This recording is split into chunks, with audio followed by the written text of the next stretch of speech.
Nagoshi Studios' Gang of Dragons seems to be on the verge of cancellation. They have straight up deleted their YouTube account after previous stories have come out about how NetEase was pulling their funding. It seems like we're not going to get Nagoshi Yakuza clone anytime soon. Okay, all that time, all that effort for basically the Mighty Number 9 of Yakuza. Oh, wait a minute. Mighty Number 9 actually came out.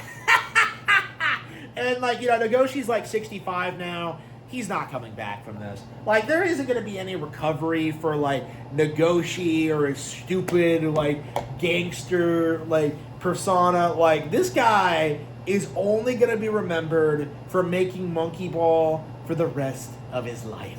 It's the only good game he's ever made. And with that being said, let's take a look back on, like, why I hate Nagoshi so much. Because this guy, I think, kind of defined the era of, like, Nintendo third-party hate in, like, the 2010s. Because obviously we all know the story of, like, Square Enix and, like, Capcom, Konami, like, all being paid off by PlayStation to support that inferior platform instead of the superior N64.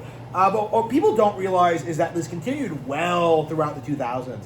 Like, to the point where, like, Nagoshi, abandoned Nintendo hardware to produce Yakuza on the PS2 and then refused to port the series over to Nintendo consoles throughout his entire tenure on the franchise, okay? Like, he always made all these weird excuses about how, like, the Nintendo is for kids and these games are too hardcore and that, like, I don't want them on there. But what was actually happening is that this guy was straight up being bribed by Sony to ensure that, like, Sega never, ever ported these games to Nintendo consoles.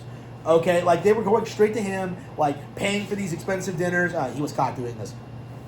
And, like, they would tell him that, like, you are going to keep it PlayStation exclusive. And he's just like, yes, sir. Yes, sir. Like, and like, he just kept doing this until, like, he literally couldn't anymore. After Yakuza 0, the Yakuza franchise took a massive downturn in popularity. It's true that it started blowing up in the West, but it's more accurate to say that, like, Westerners were playing, like, the older, better games while the series was in massive decline in Japan. Like, in Japan, like, they put out, like, the very poorly received Yakuza 6. They rebooted it with 7. They tried doing spin-offs. They tried doing remakes. They tried everything they possibly could. And in the end, like, there was nothing they could do. Like, the series had run its natural course. It was too grindy. It was too repetitive. It had a ton of problems that were inherently apparent. And, the story wasn't going anywhere. At the end of the day, Nagoshi was, asked to start producing other games. And so, Nagoshi, like a little bitch, was forced to work on, like, Puyo Puyo. He did, like, the Sakura Wars reboot. And he did the Super Monkey Ball remake. And if you know anything about Nagoshi, you know just how much resentment he has for anything that can be deemed childish. Because this guy is, like, he's some punk-ass bitch who, like, thinks he's cool because he made Yakuza. Okay, he goes around pretending like he's actually part of a syndicate. Okay, so, like, being associated with Monkey Ball is something that he has always been very, very embarrassed by. So, like, the fact that they dared to ask him to reboot Sakura Wars, which, by the way, was one of their biggest properties in the Sega Saturn era, that was something that he hated. Okay, because Sakura Wars is something that I would say is kind of along the same lines of Fire Emblem, right? Where it's a strategy RPG with waifus and, like, dating sim aspects. Sakura Wars has a lot of overlap with Nintendo consoles, okay? So Nagoshi produced Sakura Wars, and one of the things he did was that, like, yes, no Nintendo Switch version for you. And so he put this out there, he put out a mobile game, and it lost them, like, millions of dollars, okay? Sakura Wars was a huge flop. Like, and this is something that easily could have been remedied by, like, a Nintendo version, or if he, like, did something, but, like, he just kind of refused to take responsibility for it. Like he tried to do this thing where he's like, well, like, Yakuza, like, like that's all he fucking cares about is like his fucking Yakuza. Like all he cares about is the image of being like this cool gangster dude, okay? And eventually Sega was just like, okay, enough is enough. You're going in the doghouse. And he's just like, no, I'm gonna leave and I'm gonna make my own studio with blackjack hookers and I'm gonna produce nothing but Yakuza games. And so he leaves. He produces Gang of Dragons, and all the while, like RCG Studios, still fairly relevant. Still fairly popular in the West. They're involved in like the new Virtual Fighter. They did Yakuza 8. They did like the pirate game. Like RCG Studio put out several well-received games, all while like Nagoshi was fumbling around with the Chinese, trying to get his stupid knockoff with chubby Chinese Kuryu to like get off the ground.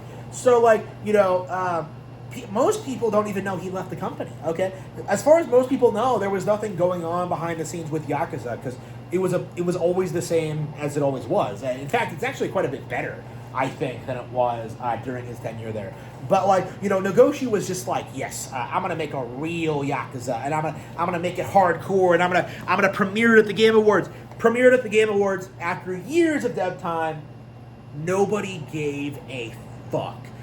People looked at this and they're just like, what the hell is this? It's just Yakuza with a different protagonist. That's it. He doesn't even look cool or stylish. Like it's just like this is your big play, your big new IP, what you departed from Sega to make is like the exact same thing with a different protagonist. There was no hope around this thing at all. And the Chinese must have caught wind of it because they were just like, no, we are not helping you anymore. And so they pulled funding, and now Nagoshi is just struggling to keep the lights on while the game is clearly on the verge of cancellation. Okay, if it was anywhere near completion, we would have gotten a release date by now or seen another trailer. But ever since we started hearing about like NetEase pulling out, like what we've seen is like a 60-year-old Japanese guy just flailing around trying to get this game made. And that's it. He's not going to come back. There isn't going to be some resurgence of popularity. He's not going to be picked up by, like, I don't know, like a Korean studio. There isn't going to be some, like, glorious comeback. He's not going to go back to RCG Studio. He's not going to be, like, the savior of gaming. Like, this retard has hit, like, the natural end of his life cycle. And I think that's the thing that's like happening to a lot of these like classic PlayStation shills, right?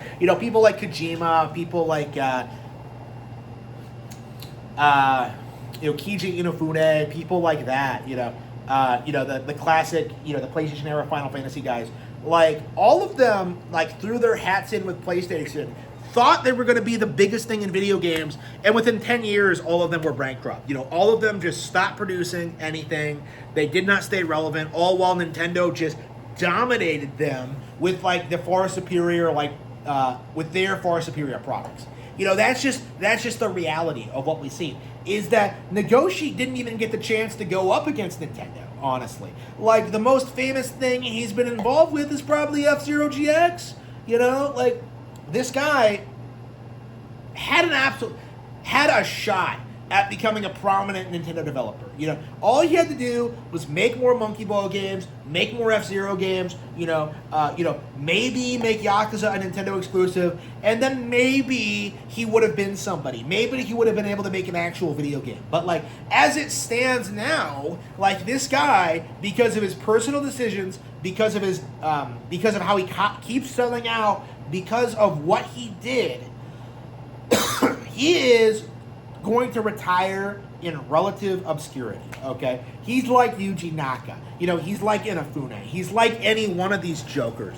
Like, the simple fact of the matter is, he threw all of his weight behind a horse and lost. He did everything he possibly could to make PlayStation succeed, and in the end, they all kneel to Nintendo. Okay, and if you don't kneel, like, well, you're gonna die standing, and that's kind of what happened. Is that he did everything he possibly could to stay off of Nintendo hardware, and this is the end result of that philosophy.